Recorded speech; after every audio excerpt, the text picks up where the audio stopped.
All right, in this video, we want to find all possible intersections between these three planes over here for the different values for A. Now, when we have three planes, we have three possibilities. Either we have no points of intersection because two of the planes don't intersect at all, or maybe all three don't intersect at all. We also have the possibility of one point of intersection. And then we also have the possibility of a line of intersection. So three different possibilities for planes. Now, in this case over here, we have the three equations for the planes, but they've already given us a partially reduced matrix for this problem here, which is going to help us a lot. Because if we had to get from this to this, it would probably take about 5 to 10 minutes. But since they've given us this partially reduced matrix, we're just going to answer this question based off of this matrix. If I take a look at this matrix, my bottom row is completely reduced, and my middle row is partially reduced. My top row is completely reduced, which means that in this form here, the only thing that really matters is the value of A over here really. Nothing else matters in this question. Over here, we can tell that A is a quadratic equation. So A squared plus A minus 6 equals to 0. Let me solve this quadratic equation. If I factor it, it's A plus 3, A minus 2 equals to 0, which means my two solutions are A equals to -3 and A equals to +2. Now let's start with just A equals to -3. Let's see what happens with this entire matrix. Nothing changes over there, and then this A just becomes a -3. Nothing changes over here, and then over here, 0, 0. This is going to be 0, obviously, and then I'm going to sub in a -3 into this.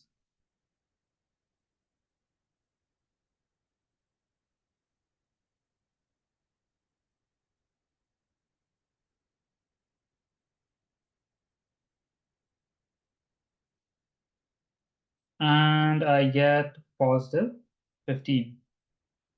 So if I look at this over here, if you know your cases, you know that if you have x, y, and z all as 0, but you have a constant here, this doesn't make sense because you can't have 0x plus 0y plus 0z equals to 15, which means 0 equals to 15. This makes no sense.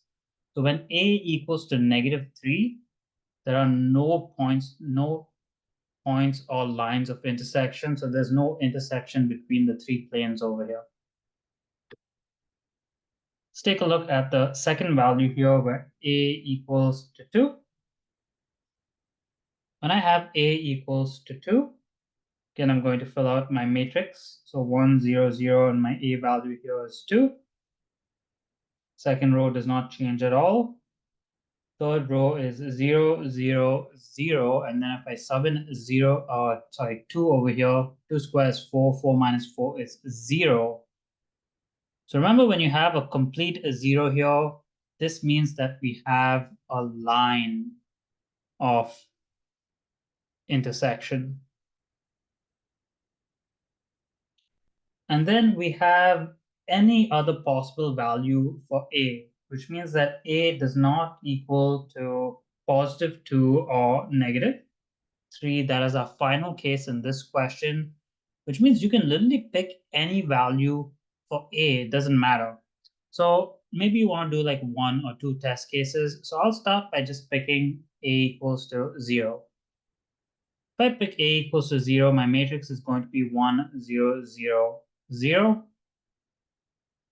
And then it's going to be 0, 1, 2, 0. And then it's going to be 0, 0, -6, 0.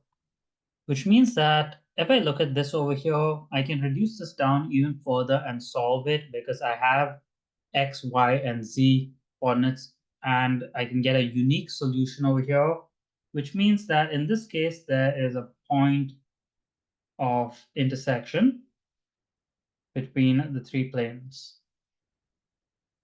Let's do one more test example that's not 2 or -3. I'll pick a equals to 1, but you could literally pick any value that's not these two. You're going to end up with the exact same answer, but it's good to do an extra test case here.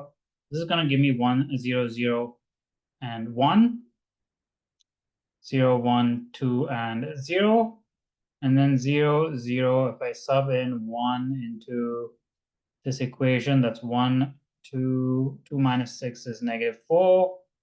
And if I sub in 1 over here, 1 minus 2 is -1, which is again going to give me a unique solution. This matrix can be solved, which means that again, I've proved that it has a point of intersection.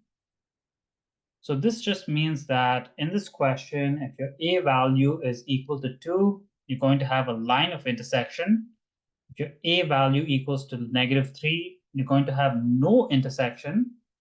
And if your A value is any value other than 2 or -3, you're going to have a point of intersection. If you made it to the end of this video and you found this content helpful, please hit that like and subscribe button. Thank you for watching and have a wonderful day.